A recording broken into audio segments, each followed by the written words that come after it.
I was on the subway during rush hour last week. You know the scene. It's completely packed. That specific kind of summer in the city packed where you can feel the heat coming off the person next to you. I was pressed against the door, and this guy next to me, well, he wasn't big, but he was tense. He had his earbuds in, but he was just staring at his phone, scrolling through what looked like work emails, just furiously thumb scrolling. His whole body was like a coiled spring. Someone jostled him slightly as the train lurched, and he let out this sharp, audible sigh. Not just annoyance, it sounded like. Well, like desperation. But then I looked across the car. There was this older woman, probably in her late 70s, also standing, but she was just holding the rail. She wasn't on her phone, wasn't looking at anyone. She just seemed to be standing there, breathing. Her eyes were half closed, and her face was completely calm, almost serene, even as she was being bumped and pushed just like the rest of us. And seeing those two people side by side, the guy who looked like he was about to shatter, and the woman who seemed to have found this tiny, private island of calm in the middle of the exact same chaos. It's just, it really struck me. It wasn't about the physical space.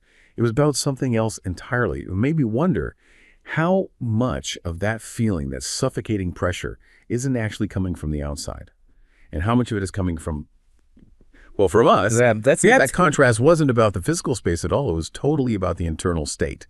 And it highlights the central question we're tackling today, doesn't it? How much pressure is external, driven by this global chase for status, and how much is internal?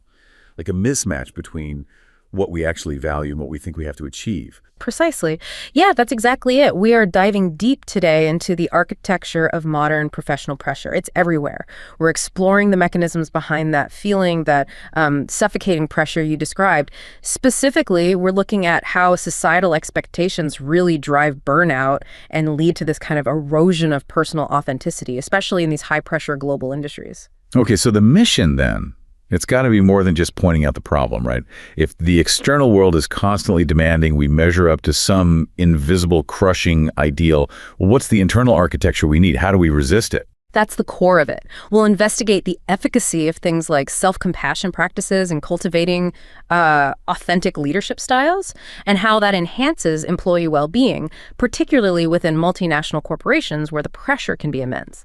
Then we'll analyze how simple, proven, internal method things ranging from foundational leadership philosophy, like authentic leadership, all the way to simple breath work and mindfulness can actively counter this stress and help cultivate that inner island of calm you saw in the woman on the subway, right in the middle of the chaos. We're really looking at the foundational psychological shifts that can move us from that frantic scrolling state to a more serene presence. Okay, let's unpack this. We've got some really interesting material here that suggests the root of the problem isn't just being busy, it's deeper. It's being busy chasing the wrong definition of success. Let's start with what we're calling the Great Success Disparity. Right. We often talk vaguely about keeping up with the Joneses, but some nationally representative research on what success truly means to Americans. Well, it quantified something far more profound than just materialism. It revealed this massive, almost universal cognitive split in how people define success. A cognitive split. And it's almost total, you said. Tell us about the two different definitions they uncovered. Yeah, it's striking. So when researchers asked individuals, okay, define success for yourself, almost everyone, a staggering 97% of respondents, personally defined success as pursuing one's interests and talents, being the best they can be at what they care about most. It's about aspiration, personal growth, intrinsic fulfillment, very character-driven. 97%. That's basically everyone agreeing on a personal level. But then you ask them to put on the societal lens, what does the world demand? Exactly. And that's where the split happens. When those same people were asked how they believe society defines success, nearly everyone, 92%, said it aligns with fame and fortune, being rich, having a high-profile career, or being well-known. It's not a small difference. It's like this institutionalized delusion, where nearly every individual seems to be striving for a version of success that they themselves don't actually believe leads to fulfillment. Wow. That is the psychological foundation of chronic stress and burnout, isn't it? You're running a marathon toward a finish line that, deep down is unsatisfying. It's kind of crazy. Yeah. But if we all mostly agree on the personal definition, why is this societal definition so persistent, so powerful? Well, I think it becomes persistent because the societal definition, fame and fortune, is highly visible. It's easy to measure, right? It's the currency of media, marketing, and often traditional corporate hierarchy. It's hard to measure someone's quality relationships or their depth of character easily, but you can measure their status symbols, their job title, their income. And our sources quantify this beautifully when you look at the specific domain of status. Okay, let's delve into the data there because the numbers you mentioned are astonishing. What does this status domain disparity tell us about the gap? Okay, so the domain of status, which includes things like being famous, holding a high-profile job, being widely known, it's the single strongest indicator of this gap. Americans perceive that societal success centers overwhelmingly on status. It accounts for a whopping 45.9% of how they think others define success. Think about that. Nearly half the perceived value system of our society is supposedly dedicated to status symbols and recognition. 45.9%. That is a truly crushing weight of perceived external validation. It's huge. And now contrast that with the personal definition. When you look at how Americans personally define success, status accounts for just a tiny fraction, only 5.5% of the personal pie. And get this, the attribute that society perceives to value most, ranking number 1 in perceived societal success, is famous. That single attribute captures 21.46% of preference share in the societal definition. That's staggering. So the thing we think everyone else cares about the most, being famous, is something most of us personally almost entirely discount. That's wild. But if we're not prioritizing fame and status personally, what are the characteristics that make up our personal 97% definition? What are we really valuing? Our personal definitions are far more balanced. They focus on intrinsic attributes, things related to character, relationships, health, independence. The research broke this down. The top 10 attributes contributing to personal fulfillment, things like not having credit card debt, having strong relationships with family, enjoying your work, these collectively account for 26.4% of the personal success pie. Okay, so meaningful activities, health, character, relationships. That's over a quarter of what we personally value. That seems like a pretty robust foundation for internal fulfillment. Exactly, it is. Yet those same intrinsic attributes, those things that make up 26.4% of our personal pie, they only account for 5.5% of the perceived societal success pie. And this reveals the core conflict, the thing driving that subway passenger's frantic state you described. The external pressure model is compelling us to chase the fame and fortune checklist, that 45.9% status metric, while forcing us to ignore the character, relationships, and health components. The very things we know lead to genuine fulfillment. It's almost like self-sabotage driven by societal pressure. Self-sabotage driven by external pressure. That's a brilliant way to frame it. Okay, now this high-stakes pressure model where we're conforming to a checklist we don't really believe in, that then slams directly into the reality of the modern work environment, doesn't it? The digitally connected one. How does the modern corporate setting just exacerbate this pressure cooker? Oh, massively. The modern corporate environment, it feels like it's built to maximize output, often at the expense of present moment awareness and focused attention. Today's workforce operates in an environment of constant stimulation, right?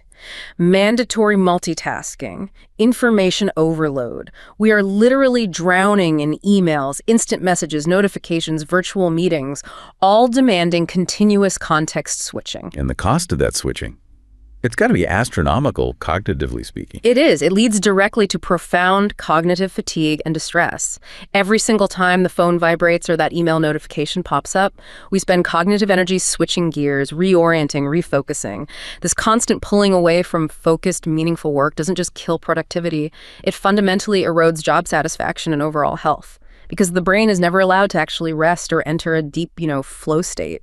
And what's truly worrying here is that if the problem is rooted so deeply in cognitive fatigue and this societal pressure to conform, then the standard corporate wellness solutions probably aren't really cutting it, are they? Often, no, they really aren't. Traditional well-being approaches like, offering gym memberships or basic time management courses, they're often insufficient. They don't address these deep cognitive and emotional challenges. They might address a physical symptom or a scheduling issue, but they don't solve the underlying problem. The constant state of reactivity caused by digital overload and the psychological weight of chasing the wrong success metric. We're just physically and mentally exhausted from trying to maintain visibility and output in a world seemingly designed for distraction. Okay, let's delve into some demographic nuances here. Because while this conflict clearly affects everyone, the pressure points for achieving personal success, they seem to vary widely based on where you start financially. The data on income and achievement is particularly telling. It shows money does solve problems, but maybe only up to a point, and then diminishing returns kick in. That's a crucial distinction, yeah. When looking at the achievement of personal success, we definitely see that for lower income groups, success is fundamentally about security and stability. It has to be. Individuals with lower household incomes, specifically $35,000 or less, they place 29% more importance on basic financial security, like not having credit card debt, compared to those with high incomes, say $150,000 or more. Right. Financial stability isn't some luxury goal. It's a non-negotiable success metric when you're starting from a place of scarcity. Makes sense. Exactly. It's like a foundational success metric that has to be met before individuals can really pivot to the higher level fulfillment aspects of the personal success definition. And we see similar relativity when discussing health.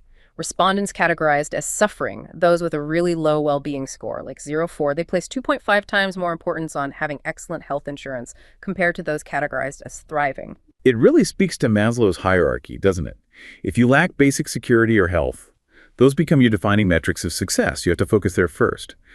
But once those basic needs are met, what happens to the correlation between higher income and higher personal success? Does more money always equal more fulfillment? Well, this is where the data gets really fascinating and kind of pushes back hard against that societal fame and fortune checklist, achieved personal success scores. They actually become relatively flat once household income reaches the $75,000 to $99,999 bracket. That bracket seems to be the sweet spot where most essential financial and security needs are typically met for many people in the U.S. context of this research. So once you hit that level of comfortable security, just adding more zeros to the paycheck stops boosting your feeling of fulfillment significantly. Interesting. But the data showed something even more counterintuitive for the really high earners, right? It did. We actually see a noticeable 3-point drop in achieved personal success for Americans earning over $200,000. This strongly suggests diminishing returns kicking in, maybe even a negative effect once a certain income level is achieved. Why might this happen? Well, it's often because those jobs requiring $200,000 plus incomes are frequently accompanied by incredible demands on time, immense responsibility, constant travel, maybe loss of autonomy. You might have the fortune, but you lack the fulfillment derived from relationships, health, and meaningful activities, that 26.4% personal pie we talked about earlier. So you essentially trade your true internal success for external status, and it results in a net negative on well-being. That subway guy furiously scrolling. Right. He might well be earning over $200,000, but be completely suffering because he's lost control over his time and attention. Okay, this paints a really clear picture of the problem. External pressure, the modern workplace, they're driving professional misery. Now, if that's the problem laid bare, what's the internal solution? Where do we go from here? Right. If the core problem is these external expectations forcing inauthentic behavior and driving stress, then the solution has to be internal. We need a framework that allows us to define and stick to our own true values, even when we're under pressure. And this brings us to something called authentic leadership, or AL. Authentic leadership theory. I've heard more about this recently. It seems to be emerging not just as another leadership style, but maybe as a pathway toward genuine internal guidance, especially in the context of reducing stress and increasing well-being, not just for the leader, but for their followers too. So how do we define AL? What are the core components? Yeah, it's gaining traction for good reason. We generally define it based on 4 key components, often drawing from Bill George's practical approach. The first component is absolutely fundamental: self-awareness. And this is much more than just knowing your preferences, like knowing you prefer coffee over tea. It's deeply understanding your strengths, your weaknesses, your core values, and crucially, the tangible impact you have on the people around you. It requires an honest, ongoing internal assessment. Which sounds incredibly hard to maintain when you're constantly in that reactive mode, bombarded by notifications like we discussed. Exactly, which is why it's so important. The second component is the internalized moral perspective. This means using your own internal ethical standards and values to guide your behavior, rather than simply reacting to immediate external pressure or social conventions or, whatever seems like the most profitable short-term choice. It's about having a strong, stable moral compass anchored inside yourself. Okay, but let me challenge that a bit. In the real world of high-stakes business, what happens when a leader's internalized moral perspective conflicts directly with, say, immediate shareholder demands or some tricky corporate political maneuvering? How does true authentic leadership handle that friction? That is the core difficulty, and where AL really shows its strength, or requires it, rather. True AL requires the leader to hold that tension. If a leader's internalized moral perspective prioritizes, say, employee welfare, transparency, and long-term sustainability, they absolutely must have the courage to articulate those values. Even when facing intense pressure to cut corners or inflate short-term results, AL doesn't promise smooth sailing, not at all. But it provides the leader with the internal coherence and resilience to navigate those tough decisions without compromising their integrity. And that's what ultimately builds follower trust. Okay, that makes sense. Integrity builds trust even through conflict. Got it. What's the third component? The third is balanced processing. This is the leader's objective ability to analyze all relevant information before making a decision, including, and this is absolutely vital, actively soliciting ideas that contradict their own initial stance or belief. It's basically the antithesis of confirmation bias. Being receptive to counterarguments, critically examining data, that sounds like slow, careful work, which kind of flies in the face of the demand for instant decision-making that the modern corporate environment often prizes, right? It does, and that's precisely why AL can be so effective at reducing stress in the long run. When followers know their leader is genuinely practicing balanced processing, they feel safer contributing challenging views or pointing out flaws. This reduces the burden on the leader to have all the answers, and it improves the quality of the final decision, which ultimately saves time and stress down the line, even if it feels slower initially. Okay, that's a good point. And finally, the fourth component, transparency. Relational transparency. This is the ability and willingness to share your core feelings, motives, and inclinations appropriately. Communicating openly and genuinely with others. It means being real, but responsibly so. You share your why and your values so your followers can understand and maybe even predict your actions based on your internal framework, not just based on external results or whims. Okay, so self-awareness, internalized moral perspective, balanced processing, and relational transparency. If a leader genuinely embodies these four, how does that practically affect the people working for them? What changes? The transformation can be really measurable. Authentic leadership behavior tends to manifest in followers primarily through cultivating hope, trust, and positive emotions. This results in significantly improved work attitudes. Specifically, we see higher commitment, greater job satisfaction, an increased sense of meaningfulness in the work, and deeper engagement. And on the behavioral side, it often leads to better job performance and a willingness to put in that extra effort, that discretionary effort. Why? Because they trust the mission and they trust the person leading it. Fundamentally, AL is linked to reducing stress, anxiety, and frustration by fostering a climate where it's okay to non-judgmentally observe your internal experiences, rather than just reacting constantly. I can definitely see the link there. If I trust my leader, because of their transparency and their consistent moral framework, I probably experience less uncertainty day to day and therefore less stress. But being authentic like that sounds incredibly challenging, especially when leaders often feel they have to adopt a certain persona, that tough alpha leadership style, to succeed in the high-stakes world we talked about earlier. That's the inherent tension, absolutely. We have to acknowledge it. The demands of the job can create this profound friction between social conventions or expectations and being true to yourself. Actually, I want to share an anecdote about Anja, a manager in a multinational tech firm in Germany. Her story really illustrates the power of letting go of that persona. Okay, tell us about Anja. What was her struggle? So Anja was highly successful, but after a promotion, she felt this immense pressure to adopt what the firm seemed to value. A very demanding, top-down alpha leadership style. She tried to be super decisive, maybe a bit intimidating, emotionally distant, but she said she felt like an imposter, like wearing a suit that was 2 sizes too small. And her team suffered. Innovation dropped, communication became strained, it wasn't working. Yeah, that pressure to project strength often leads to brittle leadership, doesn't it? It's not flexible. Exactly. Her internal struggle reached a breaking point, and the realization, the turning point, came from the most unlikely source. A Kung Fu Panda analogy during a leadership retreat. The facilitator emphasized that the main character, Po, only succeeds and becomes the dragon warrior when he stops trying to emulate the serious, demanding, furious five. He had to embrace his own goofy, dumpling-loving, unique self, his true, authentic core. Kung Fu Panda. Okay, so he had to lead from his own core, not an imitation of some externally validated ideal. That's actually a powerful metaphor for abandoning that societal status checklist we were talking about. It really is, and Anja took it to heart. She shifted her approach dramatically. She started practicing relational transparency. Instead of just issuing top-down commands, she began holding these open-ended what-if sessions where she'd actually admit when she didn't have the answer. She genuinely asked for her team's input, making herself vulnerable in a way, and the result: the team felt valued, they became significantly more innovative, and their engagement metrics just soared. Her performance actually improved, not despite her showing self-compassion and authenticity, but because of it. It proved that accepting who you are as a leader, that self-compassion, is truly a strategic asset. It's not weakness. That shift from just performance metrics to more human-centered outcomes, that brings us directly to the desired result here: occupational well-being, or OWB. How do we firmly define OWB? Occupational well-being, or OWB, is precisely defined as people's feelings about themselves concerning their job.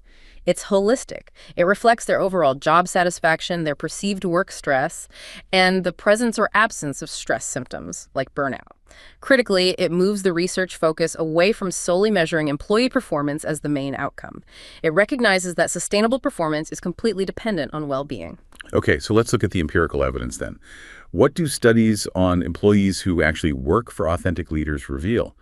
What are the themes linking AL directly to improving this OWB? Right. So studies looking at the lived experiences of non-management employees who work for authentic leaders have revealed 4 really consistent themes that contribute directly to OWB. Firstly, a powerful sense of community and belonging. Authentic leaders tend to foster positive interpersonal interactions through empathy, mindful communication, active listening. This helps employees feel connected, like they belong to a shared mission, not just isolated cogs. Which directly counters that isolating nature of the constant digital bombardment we talked about earlier. Yeah. Creates connection. Exactly. Secondly, employees reported a greater feeling secure and valued. When a leader is transparent about their values and decisions, relational transparency and balanced processing in action, it increases job security perceptions. And it makes employees feel valued for their actual contributions, rather than just feeling like interchangeable parts in a machine. Third, there is strong encouragement to grow and technical proficiency. This links directly back to the leader's self-awareness, knowing their team's strengths and weaknesses, and their focus on consciously developing their employees, providing structure for learning and improvement. Okay, community, security, growth, and the 4th theme, which sounds like it directly combats the exhaustion of the modern workplace. Yes. Facilitating work-life balance. This is perhaps the most crucial practical link we see. When leaders demonstrate AL, they often set better boundaries themselves and they model healthy practices. Consequently, employees report being less burdened by work outside regular hours. For instance, in one study, the impact was really stark. 78% of participants reported managing stress better, and 75.8%, so over 3/4, reported taking time off when needed without feeling guilt or fear of repercussions.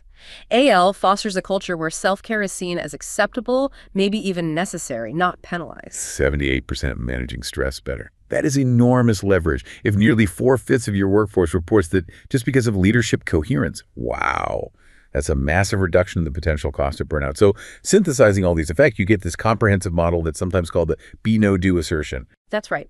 The synthesis of the research suggests that a leader's positive effect on occupational well-being really comes from the coherence across 3 key areas: what they must be, their character, their values, their self-awareness; what they know, their moral reasoning, their skills, their internalized moral perspective; and what they do, their actions, reflected in things like balanced processing and relational transparency. It's the alignment between a leader's character, competence, and actions that fosters follower well-being and resilience.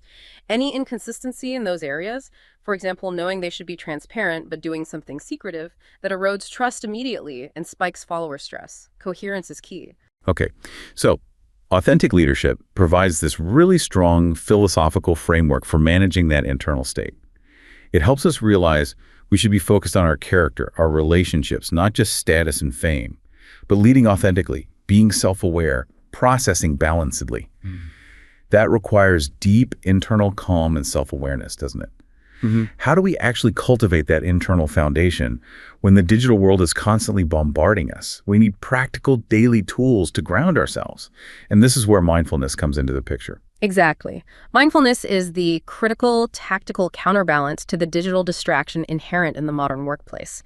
It's defined simply as an enhanced attention to and awareness of current experience or present reality. Very straightforward. The constant stimulation we discussed leads to cognitive fatigue, and mindfulness provides the antidote. It's a way for individuals to learn to manage their attention, reduce that hair-trigger reactivity, and stay grounded in the present moment, rather than constantly being pulled into the past or future. So we're talking about moving from the frantic subway scroll, that reactive state, to the serene present state of the older woman on the train. What are the proven benefits that support its use as a strategic asset in organizations, not just, a personal hobby people do on their own time? The benefits are backed up by hard data, impacting both individual well-being and organizational outcomes. Regular mindfulness practice significantly reduces symptoms of stress and anxiety, which is huge. Crucially for the workplace, it enhances attention span and significantly improves emotional regulation. And for high-pressure environments where decisions really matter, research shows it leads to greater cognitive flexibility and improved decision-making clarity. Cognitive flexibility. Yeah. That's key, isn't it? Because if you're stuck in a reactive spiral, you can't possibly consider contradictory information effectively. You lose that balanced processing ability we talked about with AL. Precisely. Mindfulness encourages individuals to shift from a reactive mode of response, where stimulus immediately triggers action, to a reflective mode. It literally increases the gap, the space, between a stimulus and your reaction. This allows the individual to choose an intentional response, maybe one guided by their internalized moral perspective, rather than just firing off an automatic stress-driven reaction. This is the underlying mechanism that allows a leader, or anyone really, to truly practice AL and maintain that internal coherence under pressure. And this isn't just theory either. We're seeing large global organizations actually embrace these practices and measure their impact. They're proving that these tools deliver quantifiable business results against that backdrop of cognitive fatigue and burnout we see everywhere. Absolutely. They've demonstrated real ROI. Just look at the metrics from some major corporate wellness programs. Take Google, for example. Google famously developed the Search Inside Yourself program, or SIY. It combined meditation, mindful breathing techniques, and deep emotional intelligence training. And what were the direct effects on their workforce that they measured? Employees who went through SIY reported measurable reductions in stress and, interestingly, increased empathy. Empathy is absolutely essential for collaborative environments. This led directly to better team communication and also stronger leadership presence among managers who took the training. SIY really helped institutionalize the idea within Google that emotional resilience is trainable, just like coding or any other technical skill. Okay, Google makes sense, maybe. But moving beyond the tech sphere, what about manufacturing or industries not typically associated with softer wellness initiatives? Well, General Mills is an excellent and perhaps surprising case study. They were actually quite an early adopter. They introduced a corporate mindfulness program way back in 2006, starting with senior executives and then expanding it across different departments. Their program included things like formal meditation, breathing techniques, and even mindful eating sessions. The reported benefits were phenomenal. Participants reported a whopping 20% increase in productivity and a statistically significant 32% improvement in decision-making clarity. Wow. A 32% improvement in decision-making clarity. That's precisely what you'd hope for if you're mitigating context switching and cognitive fatigue, right? Yeah. If your mind is clearer, your complex decisions are bound to be better. Absolutely. And they also saw things like a 19% increase in listening quality among participants. These are not small incremental gains. These are enormous systemic improvements driven purely by cultivating mental clarity and focus through these practices. And we see similar effects even in heavily stressed sectors like finance and insurance. Okay, tell us about Aetna's experience then. Right. Aetna, a major U.S. health insurer, implemented a pretty large-scale mindfulness and yoga-based wellness program. Over 13,000 employees participated. Their reported benefits focused heavily on stress mitigation and related physical health outcomes. Employees reported a significant 28% reduction in stress levels and, crucially for overall function, a 20% improvement in sleep quality. This kind of evidence really solidifies mindfulness not merely as a personal wellness tool, but as a legitimate strategic organizational asset. It promotes sustainable employee engagement and resilience by directly addressing the psychological strain of the modern job. The numbers clearly show, though, why we need these tools so badly. But let's turn to the how. What specific techniques are being implemented to foster this mental shift, moving us from that state of constant distraction to presence? Our sources detail some structured practices derived from ancient wisdom, specifically the Yoga Sutras of Patanjali. Yes, and these practices provide a systematic method for training attention, which is key. It moves beyond vague ideas of just relaxing. This methodology is evident in the work of organizations like the Mindfulness Society in South Florida, which has successfully engaged thousands of participants in these kinds of structured sessions over the years. Okay, so what's one of the key techniques they emphasize for developing that body-mind awareness connection? One really foundational technique is body scanning meditation, BSM. This involves paying slow, methodical, non-judgmental attention to specific body parts and any sensations you notice there, usually in a sequence.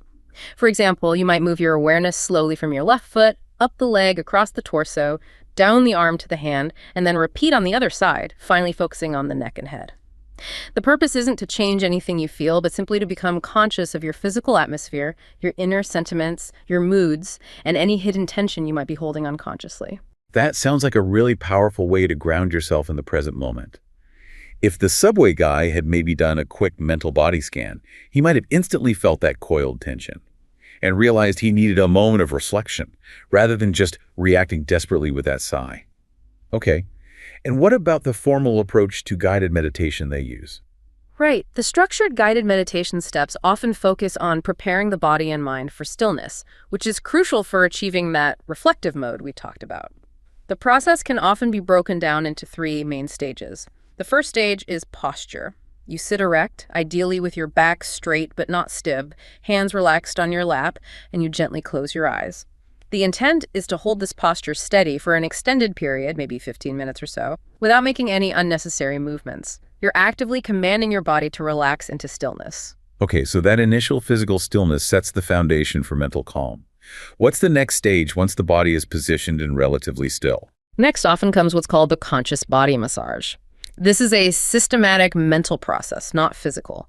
You mentally focus on each part of your body sequentially, maybe starting with the feet, then ankles, calves, knees, and so on, moving systematically up through the entire body to the face and head.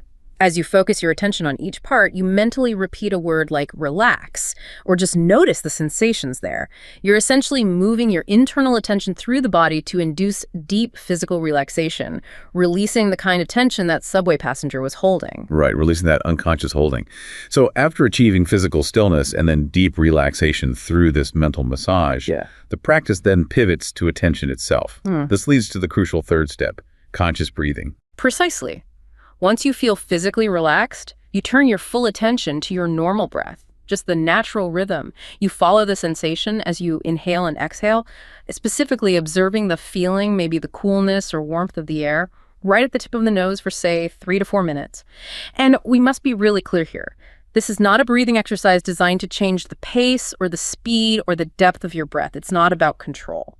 That distinction feels vital. It's not pranayama or some kind of physiological manipulation. It's pure observation.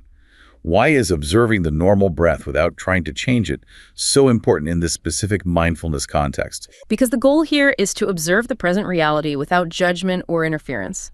That's the core of mindfulness. If you start trying to control the breath, you immediately introduce cognitive effort and interference. You move yourself back into a reactive, controlling mode. By simply observing the normal, natural flow of air, perhaps at the tip of the nose, you are giving the mind a neutral anchor in the present moment. It's something non-emotional to focus on.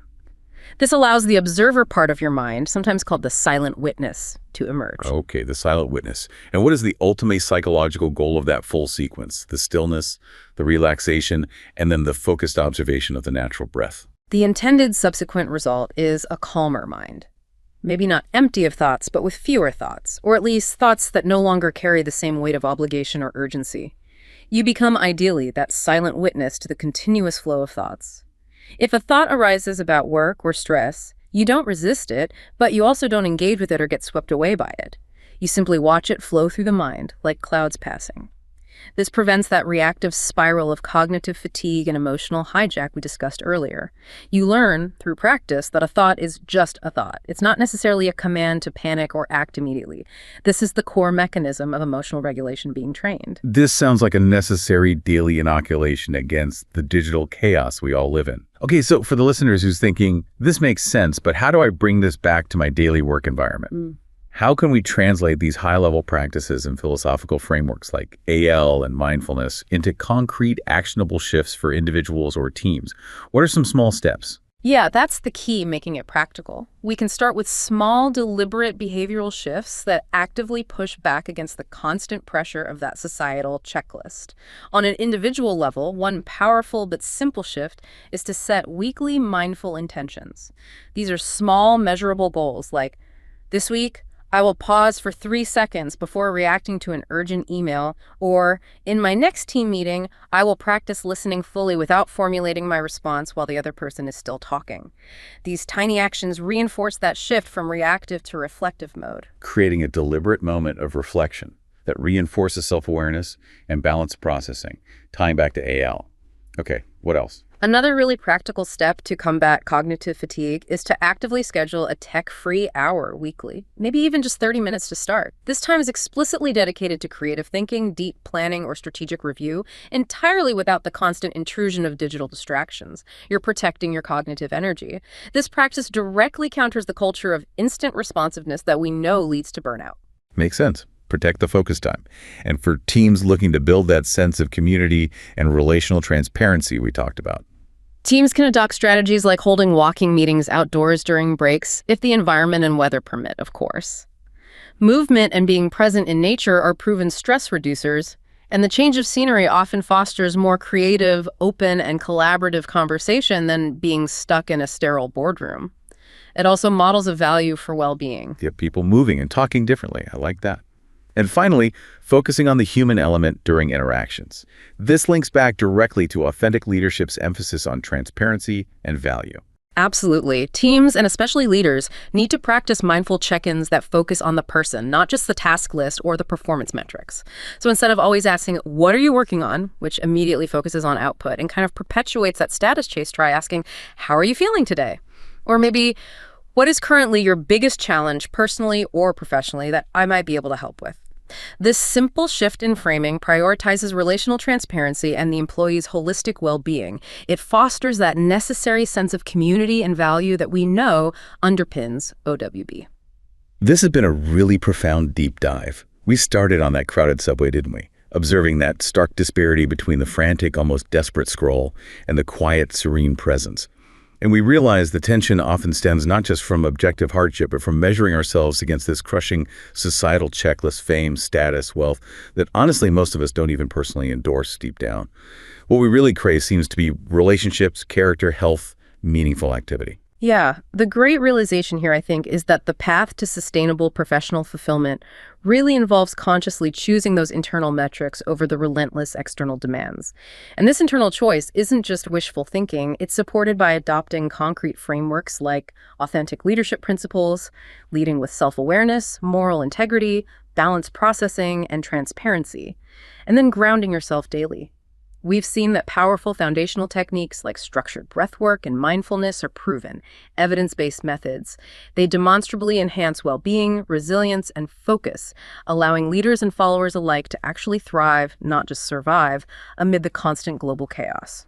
The ultimate journey, it seems, is not about conquering the chaos around us, because maybe that's impossible, but perhaps it's about having the courage to embrace our true self. Understanding that genuine impact flows not from striving for external validation, but from building that deep, quiet foundation of internal coherence.